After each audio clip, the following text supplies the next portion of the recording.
안녕하세요. 한의학박사 임영건 원장입니다. 코로나로 요즘 많이 힘드시죠?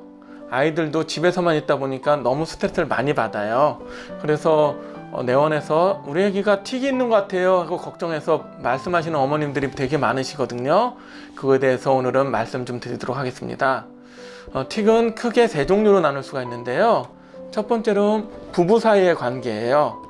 두 번째로는 주 양육자, 만약에 엄마가 주로 키우신다면 엄마가, 또는 아빠와 주로 산다면 아빠, 또는 요즘은 할머니들이 많이 키우시니까 조선 가정 같은 경우는 할머니의 관계가 매우 중요합니다. 세 번째로는 형제 자매가 중요합니다. 형제 자매가 없을 경우에는 심지어 옆집 어린이나 또는 사촌 또는 유치원의 같은 또래 친구들과의 관계가 매우 중요합니다. 부부 사이가 나쁜 경우가 있었었는데요. 어떤 경우 있었냐면은 저희 진료실에 왔는데 제 앞에서 부부싸움을 하는 거예요. 특별하게 큰 문제가 아닌데도 쌍욕을 쓰면서 야이 하면서 제 앞에서 싸우는데 의사 선생님 앞에서 싸우는 경우 매우 드물거든요. 저는 굉장히 당황스러웠는데 만약에 우리 엄마가 그랬으면 어땠을까 하는 생각을 하면은 저한테는 그건 굉장히 큰 악몽이었을 것 같거든요. 이 어린이도 항시적인, 심지어 제가 집에 들어가셨을 때 전화 상담하는 그 순간에도 부부싸움을 하면서 상담을 한 적도 있었습니다. 그런 정도 심한 어린이였기 때문에 그 어린이는 아마도 심각한 트라우마가 있었을 거고 그것이 틱으로 나타났을 거예요. 그렇기 때문에 이런 어린이는 부부 사이가 해결되면 많이 좋아집니다. 두 번째로 주 양육자와의 관계가 안 좋은 경우가 있습니다. 제가 진료했던 애기 중에 가장 틱 증상이 다양하게 나타난 어린이가 있었는데요. 어머님이 복직을 하면서 주로 할머니가 돌보게 되었고 아버지는 좀 무서운 분이었어요. 또 할머니는 좀 어린이를 좀 사무적으로 대하는 할머니였거든요. 이 아이는 어때요? 이런 말투로 얘기해서 조금 제가 진료를 해서 조금 깜짝 놀랐었거든요. 그래서 이 어린이는 어느 날은 코를 찡긋거리고 어느 날은 어깨를 들썩이고 어느 날은 손을 돌리고 어느 날은 가슴을 갑자기 툭툭 치고 어느 날은 엉덩이를 들썩이는 형태로 하면서 너무너무 다양한 틱 증상을 나타낸 경우가 있었습니다.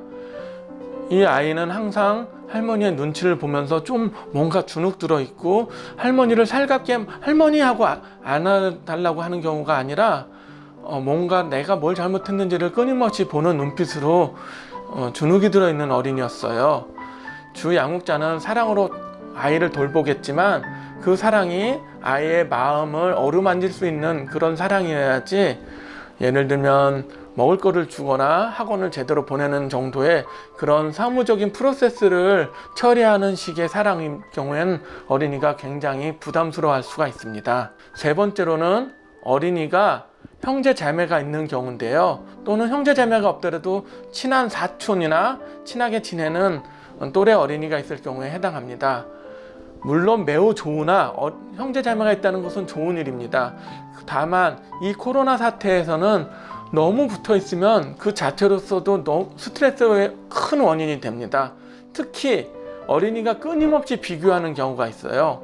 제가 진료했던 어린이 중에 가장 힘들었던 어린이는 사촌동생이랑 너무 친한데 그 사촌동생이 끊임없이 이 언니를 따라해서 옷을 사면은 또 똑같이 사고 먹을 걸 사와도 따로 살았다가 또 가서 또 바꾸고 이런 식의 행동을 하기 때문에 부모님 입장에서는 그게 좀 어떠니? 라고 생각하겠지만 그 아이는 울면서 싫다 그랬어요. 난 그게 너무너무 싫으니까 좀 제발 좀 안 했으면 좋겠다 그러는데 다른 어머니나 부모님 입장에서는 그게 큰일인가 라고 생각했었습니다. 이 어린이는 상태가 너무 심각해져서 너무 아주 극단적인 경우까지도 갔었거든요. 근데 다행히 나중에 친구들과 사이가 원만해지면서 좀 좋아졌지만 지금도 자기를 따라했던 그 사촌 동생과는 굉장히 관계가 안 좋고 힘든 쪽에 있습니다. 어린이가 스트레스를 받을 때는 어른들 입장에서는 그냥 사이좋게 지내, 그냥 너도 잘못했고 너도 잘못했어 이렇게 넘어가는 경우가 굉장히 많이 있습니다. 물론 어린이 입장에선 그럴 수 있지만 실제로서 완전하게 잘잘못을 가르쳐주진 않더라도 그 어린이가 힘들었겠다는 마음을 이해해주고 내 편에서 생각해주는구나, 네가 그랬었구나 라고 해주는 것만으로도 어린이한테는 굉장히 큰 힘이 됩니다. 나중에 이 어린이는 저한테 우리 엄마 아빠는 돈만 알고 나에 대해서는 신경을 안 써요 라고 했습니다. 실제로는 이 부모님이 어떻게 보면 과도할 정도로 어린이를 돌보는 부모님이었는데도 그런 얘기를 들을 정도였으니 마음에 대한 어루만짐이 물질적인 교육적인 서포트보다 더 중요하다는 것을 우리가 알 수가 있겠죠. 이런 어린이들이 내원했을 때 여러 가지 치료를 해드리는데요. 어린이들이 할 수 있는 뜸이라든지 어린이들이 먹을 수 있는 약을 쓰기도 하지만 집에서 할 수 있는 가장 간단한 방법을 알려드리고 그 해결책을 말씀해 드리겠습니다. 한의학에서는 틱에 대해서 다양한 솔루션이 있는데요. 한약을 먹을 수도 있고 뜸 치료를 할 수도 있습니다. 집에서 할 수 있는 아주 편안한 방법도 알려드릴 테니 그대로 한번 따라해 보도록 하십시오.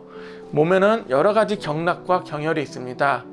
새끼손가락으로 쭉 내려가서 손목에 있는 신문이라는 혈자리가 있고요. 엄지손가락에서 쭉 내려가면 태연이라는 혈자리가 있습니다. 신문에는 정신의 문 이런 뜻이기 때문에 마음을 편안하게 해주는 혈자리고요. 태연이라는 혈자리는 모든 기운이 모이는 큰 연못이라는 혈자리입니다. 이 혈자리를 각각 이렇게 눌러주면 되는데요. 굳이 이렇게 눌러줄 필요가 없이 손목을 양손을 어린이 손목을 잡고 이렇게 잡아주면은 그리고 또 엄마도 해줘, 아빠도 해줘, 할머니도 해줘 해서 서로 같이 눌러주고 하면은 굉장히 좋아하고 집에서도 한의사 놀이를 합니다. 그래서 일로 오세요 하고 진맥도 하면서 아프지요 하면서 눌러주고 서로 눌러주면은 매우 좋습니다. 이 자체로도 정신의 기운이 돌아가게 되고 폐의 기운이 돌아가게 돼서 몸과 마음이 편해지고 그 자체로도 정서적으로 안정감을 줄 수 있도록 되어 있습니다.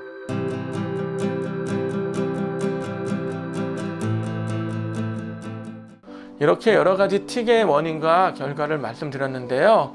틱에는 다양한 원인과 또는 증상이 있고 솔루션이 있습니다. 가장 중요한 어린이들에 대한 관심, 이걸로 많은 것을 해결할 수 있으니 집에서부터 작은 말부터 한번 실천해 보도록 하시죠.